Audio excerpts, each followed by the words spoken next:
कितना बना पाता है। चलो इसको सॉल्व करो बाबू। किया है, चलो आप बनाओ। आ जाओ आ जाओ आ जाओ, कोई भी आ जाओ आ जाओ, टेंशन मत लो। हेलो,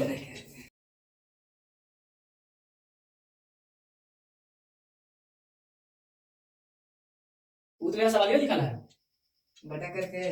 ठीक है,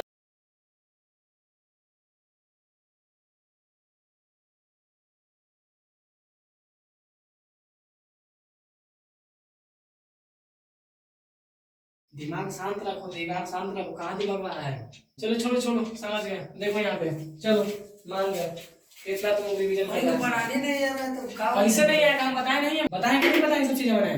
सबसे पहले कॉन्सेप्ट जान लेते हैं। देखो इसको ऐसे कैसे होता है, हमने यहाँ पर ऐसा बड़ी से बड़ी संख्या है, उससे कोई दिक्कत वाली बात नहीं है, हमने ये संख्या लिखा था। इसको देखो कैसे होता है।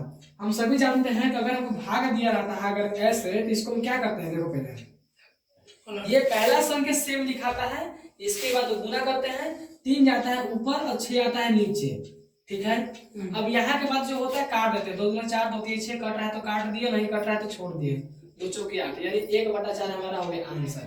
यहाँ तक हमने पहले भी सब हो गया छोटा मोटा चीज। अगर इसी की जगह पर अगर हमारा कहने का मतलब है यहाँ पर 3 हमारा हो जाता, 3 बार अगर कोई भी संख्या मान लेते हैं एक तरह से, तो 3 बार क्या करेंगे रूल के हिसाब से, इसको पहले इसको करो, देखो यहाँ से वैसे करते हैं, फिर इसको करो और फिर इसको भी चेंज हो जाता है। एक तरह से कह सकते हैं हम लोग हैं पहला संख्या जो जैसा इसमें था, पहला संख्या का सेम उतारो, समझ में आए तो बताना, नहीं समझ में आए तो पूछना, और यहाँ पर गुना का चिन्ह दो। अब कुछ नहीं करना है, डायरेक्ट 1/3 करो, इसको भी 1/6 करो, इसको भी 1/10 करो। अब या तुम दाहिना साइड से करते जाओ या तुम डायरेक्ट करते जाओ, उससे कोई अंतर नहीं पड़ता है। हम तो कहते हैं कि डायरेक्ट करते जाओ, ये पहले भी मैंने बता चुके हैं, कॉपी देखना। ठीक है, अब इसके बाद जो कट रहा है ऐसे काट दो, और नहीं कट रहा है तो छोड़ दो। 2 दूनी 4, 2 3 6, हमारा हो गया 2/9 आंसर।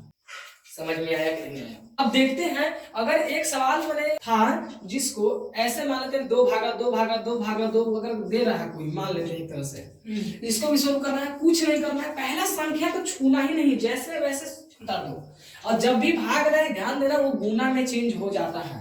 और गुना में चेंज होता है, अगर हम यहाँ पर लिखे 8 भागा लिखे 4, तो बहुत क्या करता है, 4 से डायरेक्ट 8 में डायरेक्ट में 2 हो जाता है। ठीक, लेकिन अगर इसी जगह पे हम 4 की जगह हम 3 लिख देंगे, तो 8 गुने 1/3 कर दो। अब ऐसे क्या होगा, ऐसा कोई भी संख्या हमको यहाँ पर चेंज होगा तो यहाँ पर डायरेक्ट कर देंगे, तो इसका आंसर 8/3 हमारा हो जाएगा।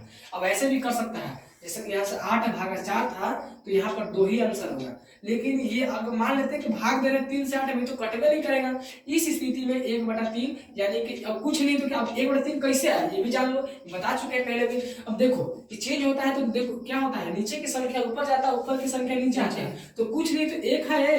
यहाँ पर हमारा कुछ था नहीं संख्या, देखो यहाँ पे हमारा 40/1 है, 3/1 है, 6/1 है, 10/1। हम ऐसा क्यों किए, 1 से भाग देंगे तो उतना ही होगा। देखो 1 छुपा होता है, मैंने ऐसा तो नहीं चाहिए, अगर कुछ नहीं है तब मैंने 1 से, अगर हमको 40 से 40/1 लिखेंगे तो हमारा 40 हमारा होगा। ठीक है, कोई दिक्कत नहीं। लेकिन जब भाग में होता है तो जब गुणा करते हैं तो 1 जाता है ऊपर और 3 आता है नीचे, यानी नीचे की संख्या जाता है ऊपर और ऊपर की संख्या आता है नीचे। यानी हम कह सकते हैं कि हर की संख्या को भेज दो ऊपर और अंश की संख्या को लान दो नीचे। ठीक है, उसी प्रकार से अगर इसको लाना है तो डायरेक्ट 1/2 लिखो, 1/2 लिखो, 1/2 लिखो, जितने क्या 2 है, 2 4 5 2 है, और यहाँ पर उतार दो।